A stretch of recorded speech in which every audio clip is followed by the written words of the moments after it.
तमिलनाडु में film star Joseph विजय यानी थलपति विजय की रिकॉर्ड तोड़ जीत के बाद बिहार के प्रशांत किशोर भी चर्चाओं में हैं। कहा जा रहा है कि विजय की इस जीत में प्रशांत किशोर और उनकी संस्था आईपैक का बहुत बड़ा योगदान है। जब प्रशांत किशोर की इस उपलब्धि पर चर्चा होती है तो जहन में एक ही सवाल होता है कि दूसरे दलों को जीत दिलाने वाले प्रशांत किशोर खुद अपना चुनाव क्यों नहीं जीत पाए। अन्य नेताओं के मुख्यमंत्री बनाने वाले प्रशांत किशोर खुद क्यों नहीं मुख्यमंत्री बन पाए। पूरे बिहार में 2 साल तक अथक मेहनत से पदयात्रा की, जनसुराज के नाम से नई पार्टी बनाई, फिर भी वे खुद चुनाव क्यों नहीं जीत पाए। अगर उनका काम चुनावी जीत की गारंटी है तो ये बात खुद पर क्यों नहीं लागू हो पाई। कहा जाता है कि प्रशांत किशोर उसी नेता पर दाव लगाते हैं जिसकी जीत की संभावना होती है। वे उस नेता का काम स्वीकार नहीं करते जो लोकप्रियता के पायदान पर सबसे नीचे खड़ा है। जब वे जेडीयू के नेता थे तो 2019 में वे अपनी पार्टी को झारखंड में जीत नहीं दिला सकते क्योंकि झारखंड में जेडीयू का बहुत कम प्रभाव था, इसलिए वे सफल नहीं हुए। 2025 के बिहार विधानसभा चुनाव में उन्होंने अपनी पार्टी जनसुराज के 238 उम्मीदवार खड़े किए थे, लेकिन एक भी सीट पर जीत नहीं दर्ज हुआ। थलपति विजय तमिल सिनेमा के सुपरस्टार हैं। उनके प्रशंसकों की बहुत बड़ी तादाद है।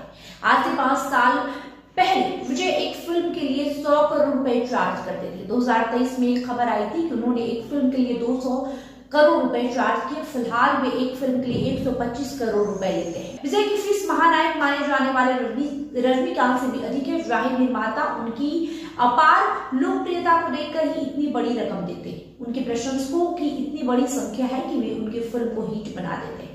प्रशांत किशोर विजय की लोकप्रियता से वाकिफ थे। विजय जब 2024 में पार्टी की रैलियां आयोजित करते थे तब उसमें इतनी भीड़ उमड़ती थी कि उसे संभालना मुश्किल हो जाता था।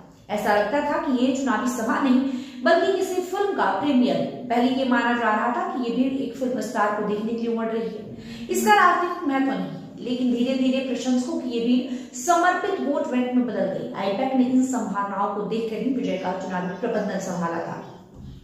जोसेफ विजय ने 2 फरवरी 2024 को तमिला वेली कजगम यानी टीवीके के नाम से नई पार्टी बनाई। पार्टी के गठन के बाद उन्होंने चुनावी रणनीति बनाने वाली संस्था आईपैक से इलेक्शन कैंपेन के लिए सहयोग लिया।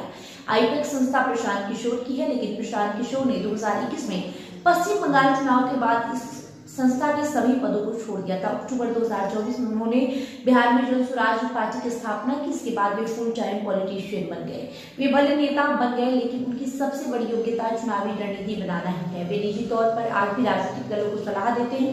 तकनीकी रूप से प्रशांत किशोर आईपैक में नहीं है, लेकिन ये संस्था उनकी सलाह पर चली है। आईपैक तमिलनाडु में विजय का चुनावी प्रबंधन संभाल रही थी और Prashant Kishor out of the field इसे जरूरी सलाह दे रहे थे। 2 फरवरी 2025 को विजय ने महापुरम में अपनी पार्टी टीवीके का पहला स्थापना दिवस समारोह मनाया था। इस समारोह में प्रशांत किशोर भी शामिल हुए थे। हालांकि उस समय वे बिहार विधानसभा चुनाव की तैयारी में व्यस्त थे। फिर भी वे विजय के लिए तमिलनाडु गए। उन्होंने ही विजय को बिना किसी गठबंधन के अकेले चुनाव लड़ने का सुझाव दिया। वे विजय को जुलाई 2025 तक सलाह और सुझाव देते रहे। इसके बाद वे बिहार विधानसभा चुनाव में व्यस्त हो गए, लेकिन प्रशांत किशोर जीत के अपने खास नुस्खे बिहार चुनाव में खुद अपने लिए लागू नहीं कर सके। वे 268 सीटों पर लड़े और सिर्फ मढ़ौरा सीट पर दूसरा स्थान हासिल कर सके। 126 सीटों पर तीसरे स्थान पर रहे। उनकी पार्टी जनसुराज को केवल 3.44% वोट मिले थे। इतने बड़े चुनावी रणनीतिकार का अपने चुनाव में इतनी शर्मनाक प्रदर्शन किसी सदमे से कम नहीं है। वीडियो में इतना ही। वीडियो पर आपकी जो प्रतिक्रिया होगी कमेंट बॉक्स में लिखिएगा। वीडियो को लाइक और शेयर करिएगा। बहुत बहुत शुक्रिया।